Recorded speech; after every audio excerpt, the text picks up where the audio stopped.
kí lẹ wá sọ pé ó ṣe àyà yẹn gangan kí ni tẹ́ fẹ́ fà jáde nù Aya àyà yẹn, yẹn. Mr. Delike ẹ bá wa gbé 65 for padà. So, aya yẹn, aya divorce ni. A dẹ̀ rí wípé obìnrin mẹ́ta ni Allah ṣàlàyé nínú aya yìí. Number one, ó ní pé as for your women past the age of menstruation, àwọn obìnrin yín tó ti dàgbà jù tí wọn ò ṣe nǹkan oṣù mọ́. Allah ní pé in case you don't know, tẹ́ ẹ̀ bá mọ̀, ìgbà tó máa fi dúró ní oṣù mẹ́ta. Ṣé mọ̀ pé nínú kí ni tó Islam, tẹ́ bábù bá kí fẹ́ ni tí wọ́n ní kò ṣe ń bẹ̀ kí ni táyà yẹn ní káwọn ànábì ṣe àbí àwọn mùsùlùmí kí aya wọ́n ṣe pẹ̀lú àwọn obìnrin yẹn. okay ẹ jẹ́ n ṣe dáadáa kí n ẹ jẹ́ n ṣàlàyé kíní fún yín from the very beginning. Ẹ jọ suratu Tolak, kí ló ń pe Tolak nínú Islam àbí nínú aya yẹn, nínú sura yẹn, kí lorúkọ sura yẹn ní English? Tí n bá sọ pé suratu Tolak, kí ló mean? Divorce surah now, divorce chapter. Divorce chapter, ẹ ṣe, which means pé ó ń address àwọn wo? Married people, because you have to be married first in order to be divorced, right? Sure. A single person or a divorce because you are not married, so to get it. So this is a chapter of divorce. So Mr. Olanobi, mo fẹ́ kẹ́ máa jẹ́ kẹ́ káyà yín nísìnyí, but mo fẹ́ kẹ́ process aya ẹ̀ bí pregnancy test, because ṣé mọ̀ pé láyé ìgbà yẹn wọn ò ní nǹkan tó ń pè ní pregnancy test. So Allah subhanahu wa ta'ala ó sọ wípé tẹ́ bá fẹ́ kọ irú àwọn obìnrin yìí lẹ́ o, àwọn obìnrin tó mention nínú aya yìí, oṣù mẹ́ta ló máa fi dúró. Why? To make sure pé wọn ò lóyún. So àwọn obìnrin mẹ́ta tó sọ̀rọ̀ ń pa, ó ní as for women past the age of menstruation, number one. Ó ní and for those who have not menstruated as well, that's number two. Ó wá ní as for those who are pregnant. Tẹ́ bá notice àwọn tó lóyún, let's say pé ẹ̀yin àti ìyàwó yín ẹ fẹ́ kọ ìyàwó yín sílẹ̀, but ó ti wà nínú oyún already. Let's say she's 3 months pregnant. Ẹ máa ní láti dúró the rest of the 6 months. Let's say she's 4 months pregnant. Ẹ máa ní láti dúró until tó bá deliver ọmọ yẹn. Only their waiting period ends with delivery. So nǹkan tá wá ń bí ni wípé àwọn wo ni wọn ò tí ì ṣe nǹkan oṣù nínú àyà ìkọsílẹ̀ yìí àbí àkọsílẹ̀ yìí. kí ló rú yín lójú bẹ́ẹ̀ gangan. Because àyà yìí clear as far as I'm concerned. Ẹ ká kẹ́tù fún wa. أعوذ بالله من الشيطان الرجيم ولعنة الله على آمس بابا وأتباعه بسم الله الرحمن الرحيم وسلام الله على من اتبع الهدى. mo bẹ̀rẹ̀ pẹ̀lú orúkọ Allah, so mo sì bí Ọlọ́run kó dákun kó bá wa. Ṣé wọ́n máa ń ṣépè tó bá ti ń ṣe bisimilahi rahman rahim? ẹ ṣáàjẹ́ ń bẹ̀rẹ̀. Now, wọ́n ṣépè fún ms baba, wọ́n ní ìlànà ti láì ms baba. Ṣé wọ́n máa ń ṣe bẹ́ẹ̀ ni? la'natullahi ala ms baba wa atibaihi ohun tí mo sọ nìyẹn. So in case ẹ mọ bí mo ṣe gbé kalẹ̀, ètò láyé lòun lè gbọ́yé dáadáa, so òun ló yẹ kẹ́ lọ gbé wá torí yẹn ò ní làákàyè tiẹ̀. Bismillahir rahmanir rahim, ẹ kí n gbé láti bí.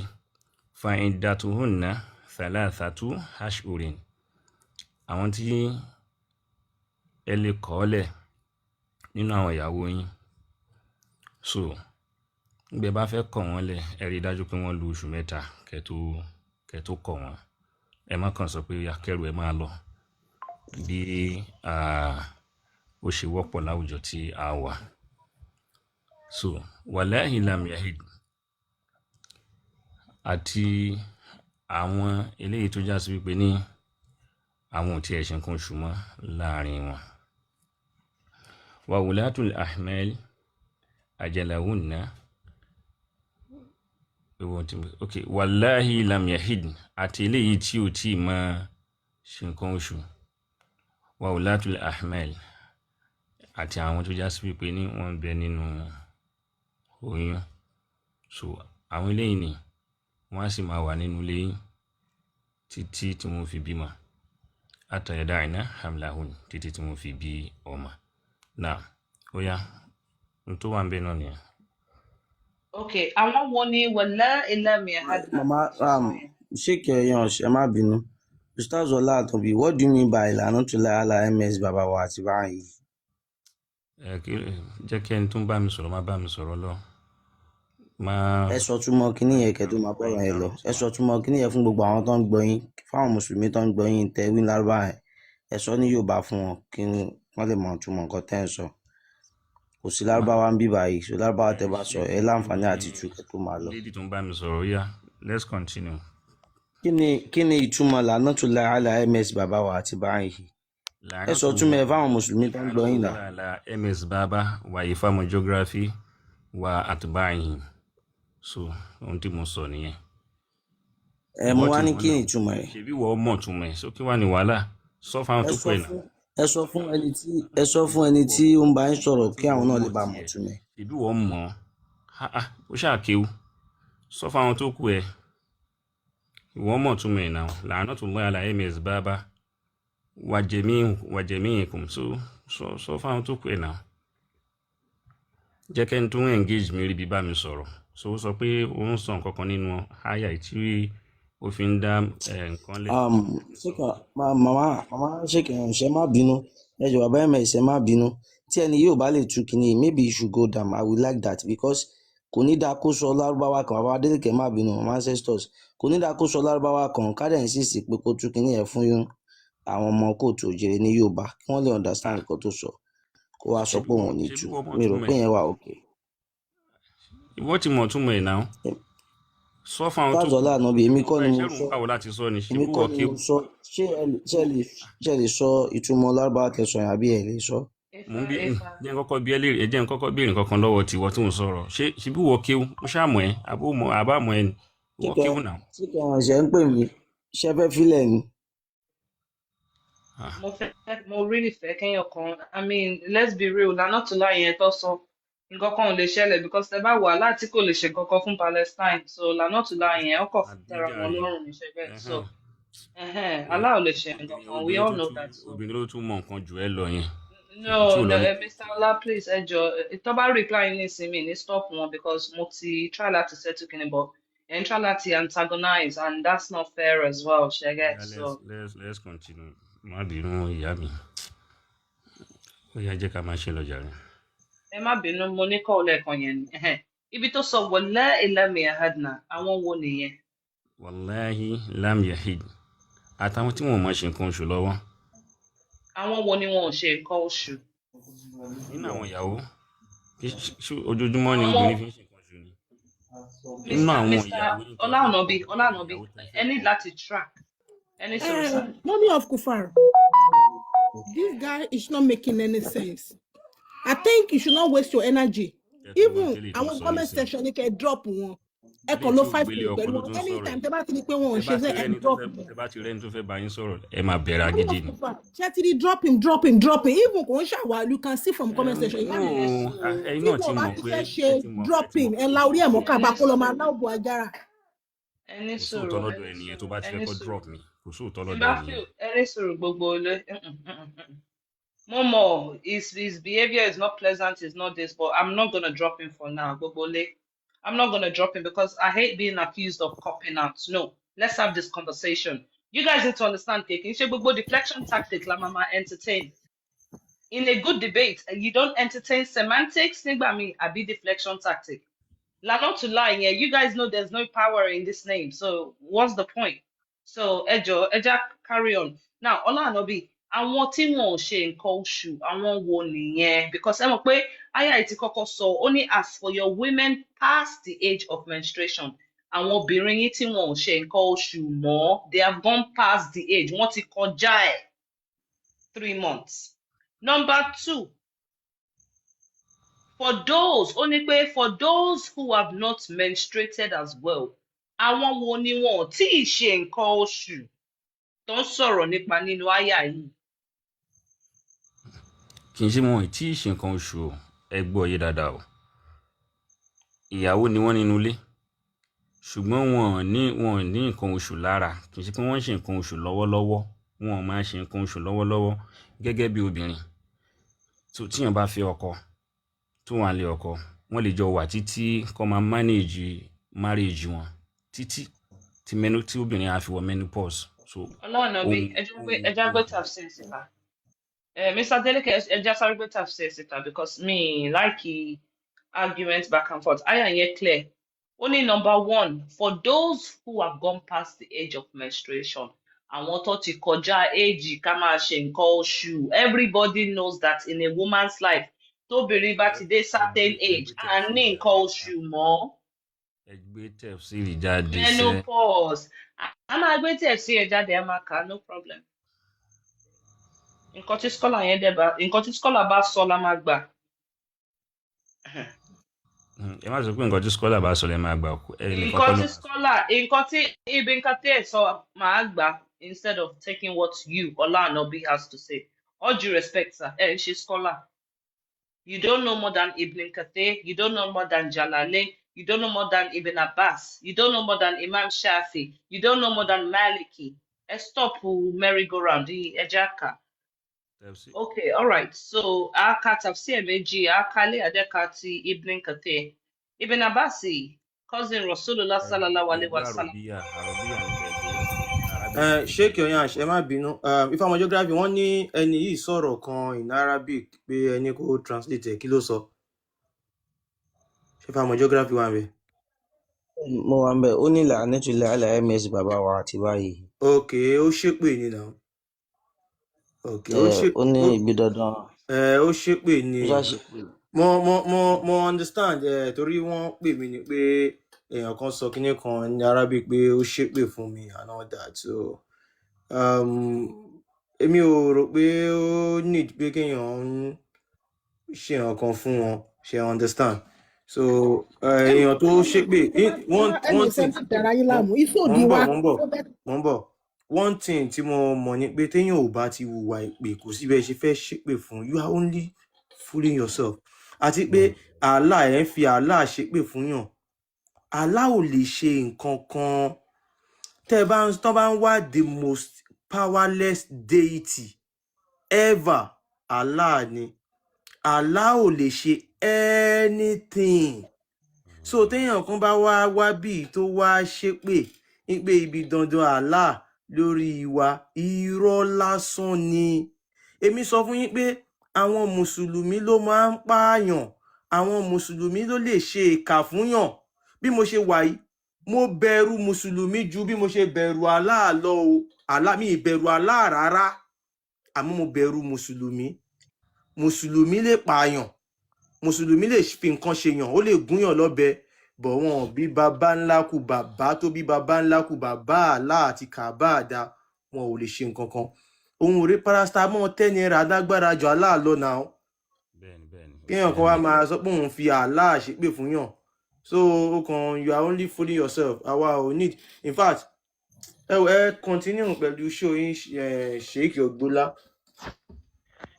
Iṣó ìdí mi lágbára jàlá lọ, iṣó mi ó wúlò jàlá lọ. Oya, Sheikh, oya, let's continue. Àtúnsọ lànà tún bá la MS bàbá wa àti báyìí. So yeah. No problem. Listen to you, Kushi. Lana to Yash to Ola. Nǹkan tó sọ yẹn ẹ̀kan jẹ́ dápadà lànà tù láì Allah fún ara ẹ̀ àti Muhammadu òjíṣẹ́ Allah. Àwọn méjì máa pasán. Lànà tù láì Allah. Lànà tù láì Muhammadu Rasulullah. Ẹ̀yin èèyàn ẹ try kẹ́ bá wa ṣe kíní sticker yẹn. Kẹ́ bá wa ṣe lànà tù láì Allah àti lànà tù láì Muhammadu Rasulullah. Májò dùn ẹ̀, májò dùn. Kó dùn mí kẹ́ kí ló rò é. Gbogbo ní gbogbo èpè yóò ṣe nǹkan kan fẹ́ mi. MS. Yóò ṣe nǹkan kan so kò nǹkan tá a kàn fẹ́ kó o kàn ṣe ó ti ṣe pé o ní láyè tí máa stress ara rẹ láti máa tún pè ṣe ó kàn ń fawọ́ aago sẹ́yìn ni. Continue discussion tí wọ́n ń bẹ sọ. Olanobi MS Baba Olanobi ẹ̀rí nǹkan tó ń ṣẹlẹ̀ pé bẹ́ẹ̀ ṣe ń ṣépè yẹn ó tún ginger MS Baba ní ṣe ni pé ẹ̀yin lẹ́lọ́ inspire àwọn kan tún ṣe sticker nísìn ṣe rí ẹ̀yin máa ṣépè tẹ́ bá wá síbí báyìí it's like you are adding fuel to the fire tẹ́ bá ti ń ṣépè yẹn ti bring new inspiration wá nísìn wọ́n máa gbé ìlànà tó wà lákiri and now it's because of you ṣe get because ẹ forúkọ Allah ṣépè fún yàn ẹ títí fún wọn ní inspiration. Ẹ já ṣe nǹkan tó ẹ sọ pé Adeleke Mr. Adeleke má bínú ọ ní pé lárúbáwá yẹn làwọn fẹ́ so ẹ bá wa gbé ti lárúbáwá yẹn wá àwọn ló máa tú wọn máa ṣàlàyé gbogbo ẹ̀ So luckily farmer geography wà mí by no problem. All right, so gbogbo lé nǹkan tèmi ń claim ni wípé àyà yẹn ó sọ wípé àwọn ọmọ kékeré tí wọn ti ṣe nǹkan oṣù ni. So Mr. Olanobi ẹ lè gbóhùn sókè kẹ́ẹ̀ka kẹ́ẹ̀tú fún gbogbo lé. ẹ bá mi bó díẹ̀ díẹ̀ ẹ jọ. Tafsir wo nìyẹn? Ẹ lè lọ ká gbogbo tẹ̀síìrì tẹ́ bá fẹ́ ìkọ̀kan náà ni wọ́n sọ ń bẹ̀. So. Mummy of Kufar, ẹ jọ kí bàbá Délékè tó dé. Ṣé ẹ mọ̀ wípé gbogbo àwọn tí Allah gbé ṣépè láyé wọn ní lárí ju Muhammadu lọ nínú Al-Qur'an? Absolutely. Muhammadu gbé gbogbo àwọn tó gbé ṣépè tó bú wọn tó gbé wọn ṣépè ayé wọn lẹ́yìn tó dáa wọ́n fọmọ sáyé lọ wọ́n dàgbà. Muhammadu gan òun gan ló wá sórí burúkú tẹ́ bá wo gbogbo ayé ẹ̀ òun ló gangan ló padà bàjẹ́. So Allah ẹ wo iṣẹ́ òdì mi ó bẹ́tà ẹ̀. Ìwọ tó sì ní ọkọ̀ tó ń bá.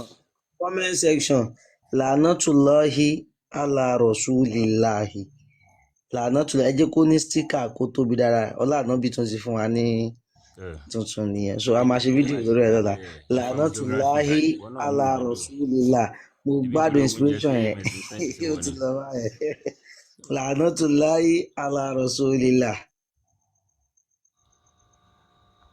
Ó yá jàre ṣèyíkì gbòòlà àbí kí ni ìyá ń jẹ́? A ní kẹ́ bá mi Ṣé ọgbọ́là ẹ bá mi máa pronounce orúkọ yẹn properly Olanobi ẹ jọ̀ọ́. All right, so wọ́n ti bóòdẹ fún yín náà. Okay, ẹ ó tún ṣe dáadáa báyìí sí. Bismillahirrahmanirrahim. Lamma dhakara Allah subhanahu wa ta'ala anna talaqa al-ma'mura bihi yakunu li'iddati an-nisa. Nígbà tí Olúwa tún sọ òkè ó dà pé èèyàn tí ẹ fẹ́ gbọ́ Olúwa ń bí. Nígbà tí Allah tó sọ nípa kíkọrẹ nílẹ̀ eléyìí tí ó pa wá láṣẹ rẹ̀ láwa táwa ń jẹ́ mùsùlùmí kì í ṣe fáwọn kèfèrí o. Yakunu li'iddati an-nisa. So yóò mọ wáyé pẹ̀lú pé obìnrin tó jẹ́ ìyàwó nílé yẹn ó ní láti dúró fáwọn ìgbà kan yóò ṣe idda. Dhakarallahu ta'ala al-idda. Olúwa wá ń dárúkọ àwọn idda yìí. Faqala yẹn tẹ́ ọkọ̀ tafsiri ìwò ló gbé wáyé gan-an. Mìírí náà. Faqala ó wá sọ wípé wallahi ya'isna min al-mahid.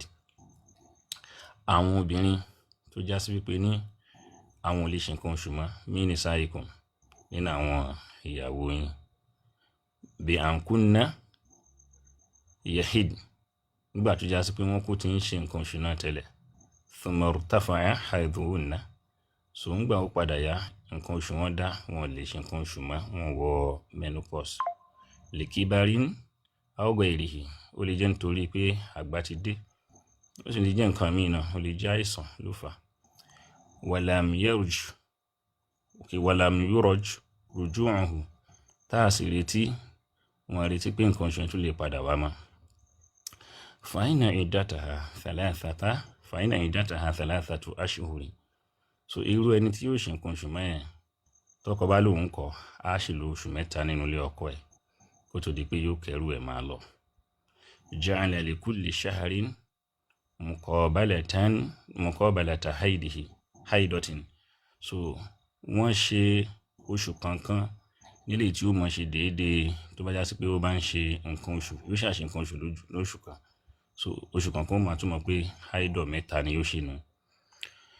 Lẹ́yìn náà wallahi lam yahid àtàwọn eléyìí tó já sí wípé ní àwọn òṣì nǹkan oṣù ayé as-sigar láwọn tó sì kéré láàrin obìnrin allahi àwọn tó ṣe wípé ní lam ya'tihinna al-haidu ba'd wọn tí ma ní nǹkan oṣù lára wal baligatu allati lam ya'tihinna haidun bil kulliya àtàwọn tí wọ́n ti bàlágà tó já sí pé ní haidun ò tí dé tán yanyan fa innahunna kal ayisat. So àwọn náà wọ́n fẹ́ súnmọ́ àwọn táwọn náà ò ní èrò pé àwọn fẹ́ ṣe nǹkan oṣù mọ́ iddatuhunna thalathatu ashhur. So nǹkan oṣù tí wọ́n náà yóò máa jẹ́ ní oṣù mẹ́ta. Ìdá tí wọ́n náà oṣù mẹ́ta ni mo fi ṣe.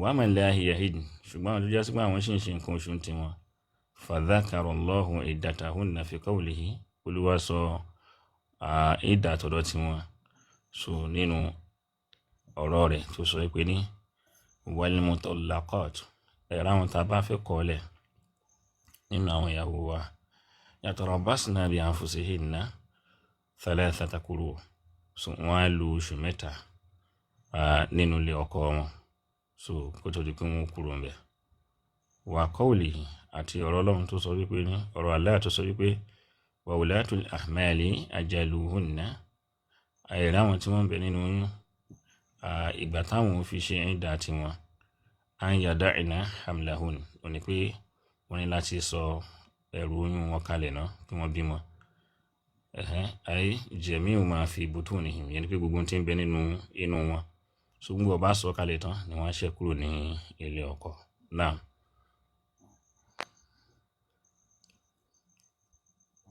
ó ní mo kà yẹn. àfàṣẹ gbọ́n nǹkan tẹ́ ẹ kà. ṣé bọ́n mo kà fún yín sí.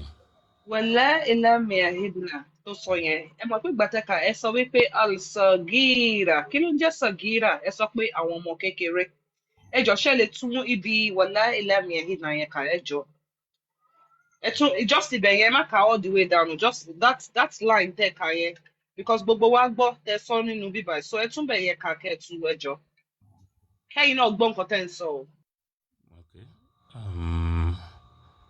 Wallahi فائدتهن جعل والله لم يهدن أي الصغار الله لم يأتهن الحيض بعد والبالغات اللاتي لم يأتهن حيض بالكلية فإنهن ẹtù ní Yorùbá ẹ máa tú bẹ ṣe ń sọ one by one ẹ jọ ẹ tún ti náà tún fà ẹ go back síbi wallahi lam yahidna yẹn jọ ibẹ̀ yẹn just that one line sentence kẹ́ẹ̀tù ẹjọ́ mo fẹ́ understand it because ẹ mention al-sagira èmi ò mọ lárúbáwá bó mọ̀ pé sagira means pé ọmọ kékeré the young so ẹ tú ibi wallahi lam yahidna yẹn kẹ́ẹ̀tù ní lárúbáwá kẹsàn Yorùbá ẹjọ́ bẹ́ẹ̀ ṣe tú lẹ́ẹ̀kan yẹn just that small line ẹ ṣe sà. Okay. Wallahi lam yahid àwọn tí wọ́n ti máa ṣe nǹkan oṣù ayé as-sigar yẹn làwọn tí wọ́n sì kiri inú àwọn obìnrin. Allahi. Ẹni sọ̀rọ̀ ẹ stop ń bẹ̀. Gbogbo ilé ṣe gbọ́, Alim ṣe gbọ́. Gbogbo ilé ṣe gbọ́ yẹn comment section. Agbọ́. Wallahi lam yahidna wọ́n sọ wípé àwọn tí wọ́n ti ṣe nǹkan oṣù al-sagira nínú àwọn ọmọ kékeré. Ọlànàbí iṣẹ́ ti gbọ́ nǹkan tẹ̀ ń sọ. Wọ́n gbọ́ yín yá kẹ́ ẹ fẹ́ fà jáde ń bẹ̀rù gan ni. Which means pé ẹ lè kọ ọmọ kékeré sílẹ̀ because Suratu Talaq là ń kà. Suratu Talaq is the chapter of divorce. Ìdí tí Allah ṣe rán àyà yìí ni wípé ó fẹ́ fún àwọn obìnrin yẹn ní waiting time wọn oṣù mẹ́ta 3 months. Gbogbo oníṣẹ́ mọ̀ pé mo sọ fún yín lẹ́ẹ̀kan yẹn pé láyé ìgbà yẹn wọn ò ní pregnancy test. So oṣù mẹ́ta tó máa fi dúró yìí is to make sure pé wọn ò lóyún ó dẹ̀ mention category obìnrin mẹ́ta. Wallahi lam yahidna àwọn tí wọn ò tí ṣe nǹkan oṣù al-sagira àwọn ọmọ kékeré Ọlànàbí kí ló dé táwọn ọmọ kékeré ní ìdà. kí ló dé táwọn ọmọ kékeré ní ìdà bíi ti báwo ṣe báwọn tó ti wà nílé ọkọ ni à ń sọ. Exactly nǹkan tó ń sọ nìyẹn kí ló dé tí al-sagira wà nílé ọkọ tó ń dúró de ìdà tó ń dúró fún waiting period. Tí connect kìíní Ọlànàbí. ẹ mọ́ dà nǹkan rú ẹ mọ́ dà mọ́ra wọn. Ọlànàbí mi ìdámọ́ra ẹja sort kìíní out one at a time. Àyà yìí ṣebí àyà divorce ni right? Ṣé mọ̀ pé èèyàn ní láti marry kó tó divorce Ọlànàbí? Mi lè sọ wípé as a single person nísìn mo ń divorce. No, for somebody to say I got divorced or I'm divorced or I'm going through a divorce, ó show pé wọ́n ti marry tẹ́lẹ̀. Okay, yeah. So wallahi lam yahidna yẹn wọ́n ti wà nílé ọkọ wọ́n ti jọ láṣọ àjọṣepọ̀ torí ẹ̀ ní aláṣẹ fún wọn ní kí ló ń pè ìdá oṣù tó máa fi dúró tó bá fẹ́ separate tó bá fẹ́ divorce suratu talaq. So mo wá ń bi yín kí ni àwọn alsagira àwọn ọmọ kékeré kí ló ń ṣe nínú àyà divorce tó ń dúró oṣù mẹ́ta. ṣé bí wọ́n wà nílé ọkọ ni wọ́n ti wà nílé ọkọ ni náà. ọmọ kékeré so ṣé nínú Islam ṣe lè fẹ́ ọmọ kékeré. kì í ṣe ọmọ kékeré tí ò tí ì bàlágà ni wọ́n sọ nígbà yẹn. Ọlànàbí wallahi lam yahid àwọn tí wọn ò tí ì ṣe nǹkan oṣù ó ṣe ẹ̀ka síta brother please think about this ó ṣe ẹ̀ka síta wallahi lam yahid na ìwọ ló fẹnu ẹ sọ mo tún jẹ́ kó repeat ẹ jọ ms baba ẹ bá wa clip bí báyìí ó wà very important. ṣáà ní sùúrù. Ọlànàbí ìwọ ló kà síta o. ní sùúrù woman yìí náà tẹfsiri tí ẹ gbé wá yìí nísìn àkọ́kọ́ ni pé tẹfsiri ta lélẹ́yìn. o tún fẹ́ deny tẹ̀síìrì. kí ló ń ṣe mí. Ibn Abbas ni. ẹ bá lè dí sọ̀rọ̀. cousin prophet yìí ló kọ ilé yìí o. mi ì gbọ́. tafsiri Ibn Abbas cousin prophet yìí ló ní tafsiri yìí èwo lẹ tún fẹ́ ẹ lè gbé any tafsiri wa mo lè gbé al-Kutubi wa mo lè gbé Ibn Kathir wa mo lè gbé anyone tẹ́ bá fẹ́. ẹgbẹ́ tẹ̀síìrì bíi méjì pẹ̀lú ẹ̀sìn kátúkà. ó yá Mr. Adeleke ẹ lọ sí Ibn Kathir kọ́ka section yẹn ẹ jọ̀ọ́ ẹ ṣe ní lárúbáwá thank you. kò sí tẹ̀fsírì ẹ̀ tẹ́ bá pera yín pé sunni muslim nìyí kò sí tẹ̀fsírì tẹ́ máa lọ tí kò support ẹ̀ kò sí ìmáàmù mẹ́rẹ̀ẹ̀rin nínú Shafi Maliki Hanbali and Hanafi tẹ́ máa lọ tí kò ní sọ pé wọ́n fọwọ́ sí ijma wà lórí issue yìí Mr. Olanobi ṣe mọ̀ pé nígbà míì àwọn scholars lè differ lórí different issue for example ṣé kó gbogbo ojú wọ́n lè ní different opinion but lórí kéèsì child marriage yìí gbogbo wọn gbà even ní Shia Islam àwọn Shia wọ́n gbà Askalani àbí kí ló ń porúkọ ẹ̀ àwọn scholars wọn yẹn àwọn náà fọwọ́ sí mo lè show yín ní gbogbo ijma yẹn scholarly consensus that you can marry a child in Islam. ẹgbẹ́ tẹ̀síìrì wá kátúnṣe máa wá sọ tó kù bẹ́ẹ̀. wọ́n ti ń lò dẹ̀ fún yẹn ní sùúrù sometimes ó máa ń take few minutes so ní sùúrù evidence plenty like water mo dẹ̀ máa gbẹ́rìí more evidence wá fún yín kẹ́ fojú ara yín náà ká kò sí nǹkan kan tó rán nínú Islam ká fẹ́ ọmọdé ká dó ọmọdé ká ṣètò láti fọmọdé ká folóṣù mẹ́ta tó máa fi dúró.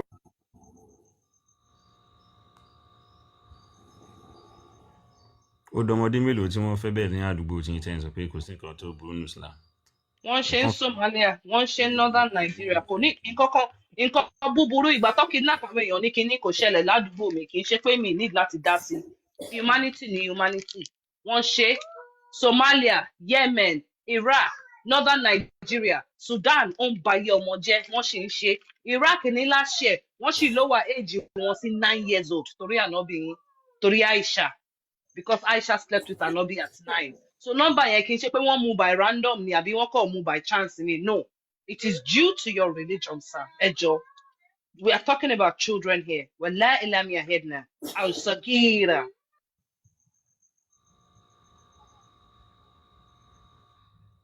It doesn't need to be happening to me for me to care about who is happening to. Kò matter. Ó lè máa ṣẹlẹ̀ ní Iraq. It's still my business. Everybody is responsible for children, okay? Àwa ni voice ọmọ kékeré until tó bá dàgbà tó bá lè sọ̀rọ̀ fúnra wọn because gbogbo àwọn tó ń fẹ́ yìí these girls did not consent wọ́n sọ pé àwọn fẹ́ marry now wọ́n force wọn ni now.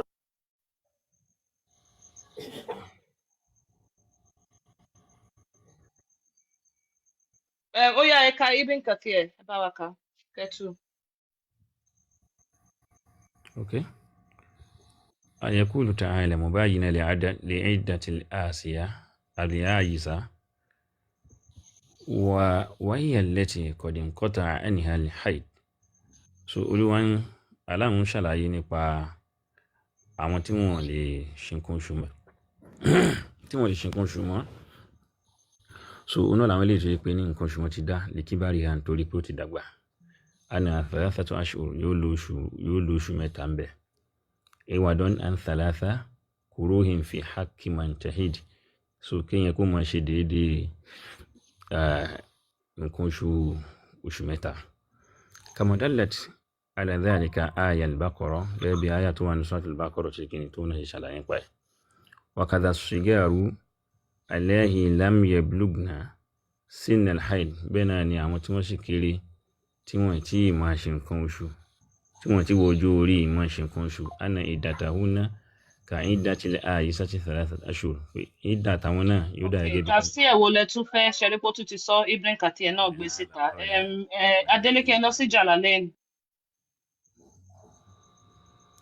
Ṣẹ̀rípà wa kọ́ la kọ́ gbogbo wọn ìdí tí mo ṣe mọ̀ ni pé torí mo ti ṣe debate nípa kìíní rẹ̀, so mo ti check every single tafsir. Shh, be quiet please. Every single tafsir gbogbo wọn sọ exactly the same thing. In fact, ijma wà lórí ẹ̀, which means pé gbogbo àwọn scholars yẹn kò sí difference in opinion, wọ́n fọwọ́ sí ni. So tẹ́ bá ka Jalalain náà kẹ́ bá wa kà sí ní láti ka gbogbo ẹ̀ kọ̀ọ̀kan point ta need ṣe understand, so ẹ ṣe. Now,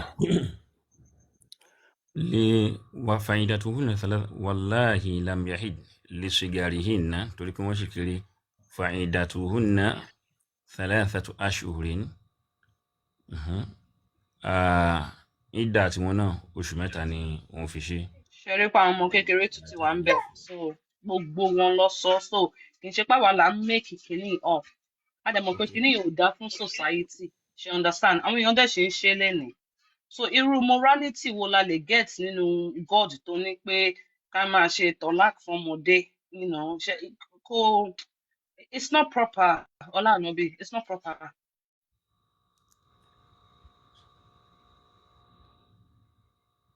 Okay. Àbúkọ́lọ̀ bàbá pa náà láre. Kí ló sọ? Allah kíni báyìí sìn, lànà tún lára Allah kíni. Lànà tún lára MS bàbá àti wọ́ fúnra rẹ̀. Láyé Allah wa Rasulillah. Lànà tún láì lérí ẹ àti MS bàbá torí ẹ lè látúbọ̀tán tó dáa. So kò dẹ̀ sí tó máa rọ́mọ gbé sínú yín. Ọlá Ànábì, so ẹjọ́ tẹ̀síwájú. Ṣẹ́dẹ̀ mọ̀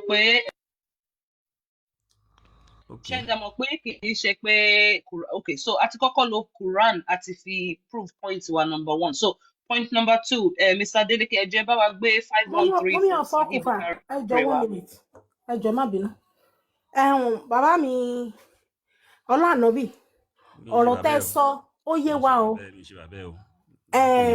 Ṣe rí kan tọ́ra ẹ̀rọ tẹ́sán ẹmọ kan tó yin kẹ́kọ̀ọ́ dùn mí, Ànábì náà kákùnrún ni, Ànábì ó kákùnrún ni, kò sọ́mọ kankan tó gbẹ̀yìn Ànábì, Ànábì kákùnrún ni. So tẹ́ bá wá ń ṣépè, tẹ́ bá rò pé bóyá ẹ̀ ń gbé wa ṣépè ní bíbá yìí, èpè gan ti mọ yín already because súnà Ànábì lẹ́ ń tẹ̀lé, nǹkan tó dẹ̀ gbẹ̀yìn Ànábì ló máa gbẹ̀yìn gbogbo yín tẹ́ ń tẹ̀lé Ànábì. Ṣé understand? So Ànábì kò ráyé gbé ayé ò yẹ, ó kò fọmọ sáyé lọ, so bó ṣe máa rí fẹ̀yìn mùsùlùmí náà nìyẹn. Jẹ́ ká máa wò. Okay, so ẹjọ́ continue. All right, so Ọlá Ànábì, Mr. Adeleke, ẹ bá wa gbé Sahih Bukhari 5134 wa. Just to show pé kì í ṣe pé Quran gangan ló back ẹ up. Mo mọ̀ pé tí mo tẹ́lẹ̀, but ẹ mọ̀ pé Ànábì yín náà ó fẹ́ ọmọ ọdún 6, ṣe get. A dẹ̀ mọ̀ pé ọmọ ọdún 6 ọmọ kékeré ni wọ́n, ó dẹ̀ bá sùn, ó dẹ̀ consummate marriage according to the hadith, they're marrying at the age of 9. So not only pé Allah ti sanction ẹ̀ nínú Al-Quran, pẹ̀lú gbogbo tafsir àti àlàyé tá a ṣe yẹn, ṣẹ̀gẹ̀ tẹ́ bá dẹ̀ fẹ́ náà, mo lè gbé àwọn ìmáàmù yẹn mẹ́rẹ̀ẹ̀rin tẹ́ bá fẹ́ wo comment wọn lórí child marriage under Sharia law, ṣẹ̀gẹ̀ a lè go through that one as well. So tẹ́ bá lè ka ilé, ẹ lè ka ní Lárúbáwá, tẹ́ bá fẹ́ kẹ́ tú fún wa, àbí káwa ka ní English ká tú. Naam.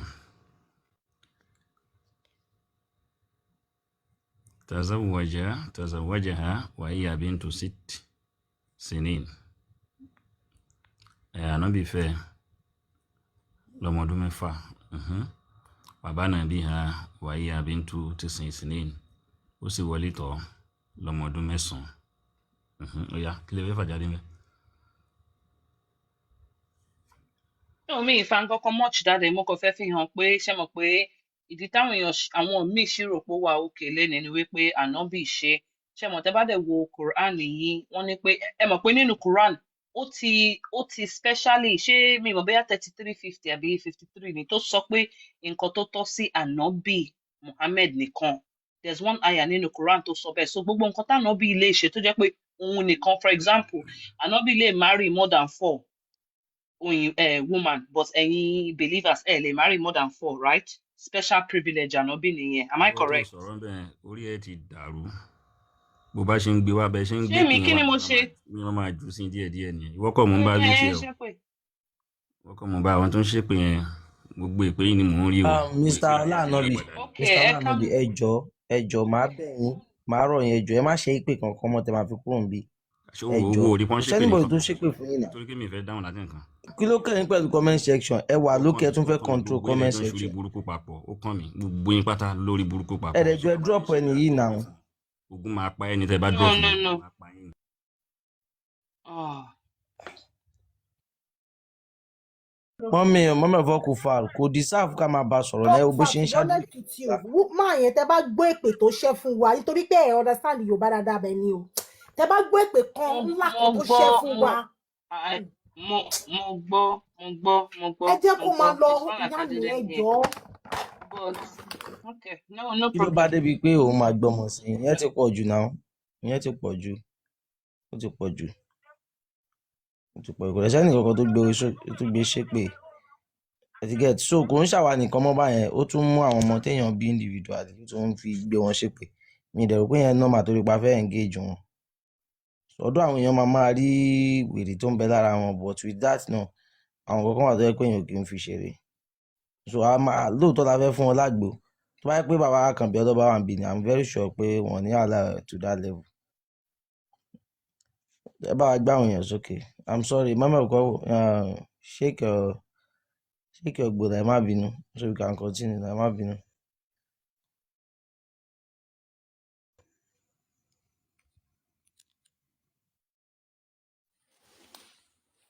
kò sẹ́ni tó bá ààbò ẹ àṣépè fún ẹ conversation kò sí kí ló wá ló dé ó dẹ̀ ń gbé ó dẹ̀ ń ṣépè Mr. Side mọ́nà ọ̀kùnfà ẹ ti lálejò so ẹ continue ẹ jọ̀ọ́ ẹ fi máa yẹn lẹ̀ torí ọlọ́ọ̀yà wa.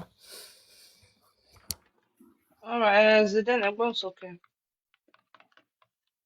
ẹ kálẹ́. Ẹ kálẹ́. bóla báwo ni ṣọ́ wa dáadáa. I'm fine, how far? èmi náà wà mọ́ wa kí ni ìṣẹ̀lẹ̀. À ń sọ̀rọ̀ nípa child marriage nínú Islam ni kẹ́ tó wọlé so mi mọ̀ bí ẹ fẹ́ dá sí. mo rí kíní tẹ gbé sójú kíní fún ẹni tó kò mí tẹ́lẹ̀ ẹ gbé wá padà. Kí la gbé sórí screen? kíní ọmọ tẹ́ ń sọ ń pé ọmọ kékeré nǹkan kan mo sáà gbọ́ kíní yẹn.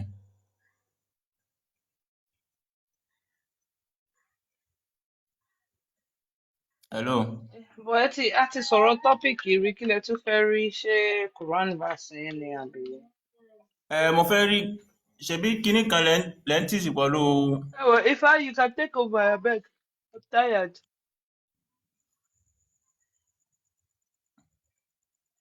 kí lẹ wí.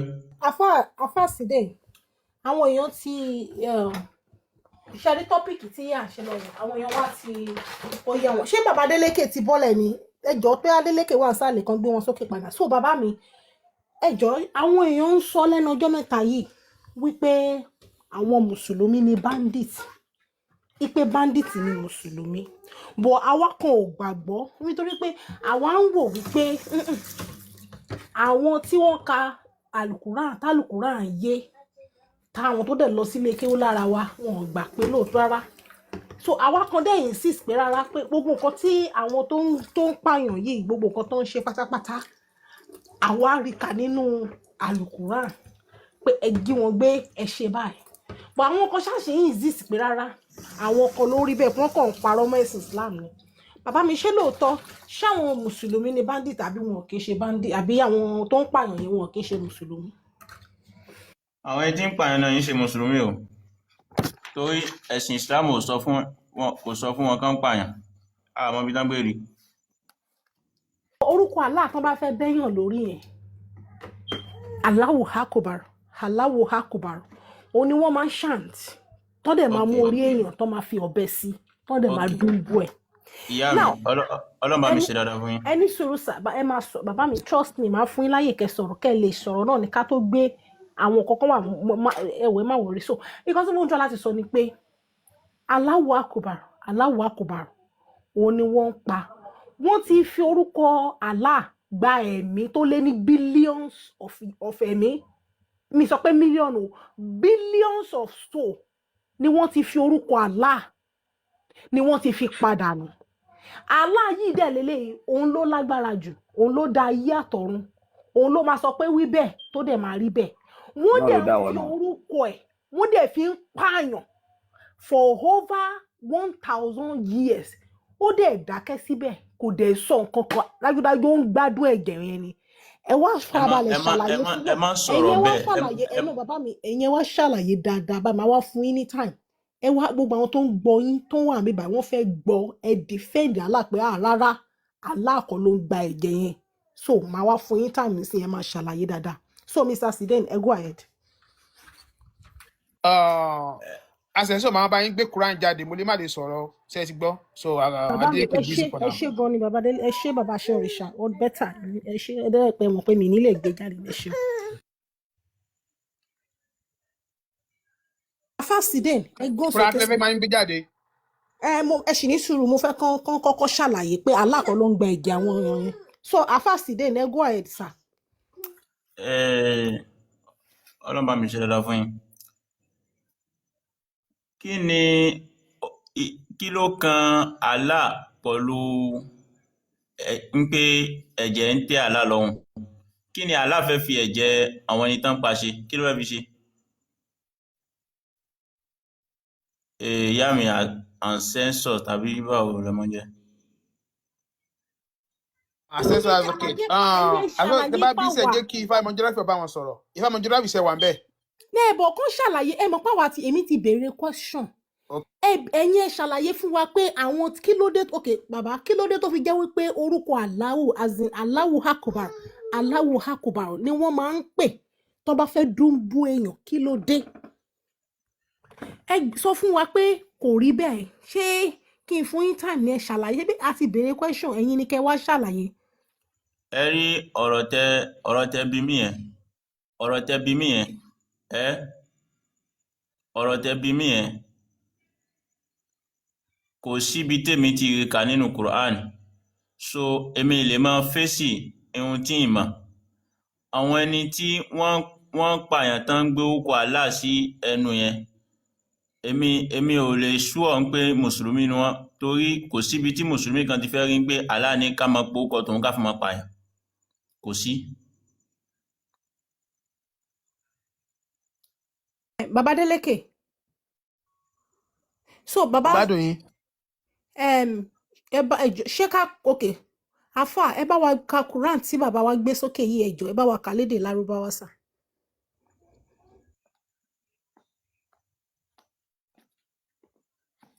Kí lẹ fẹ́ mẹ́tẹ́ fi ní kíkà kí lẹ fẹ́?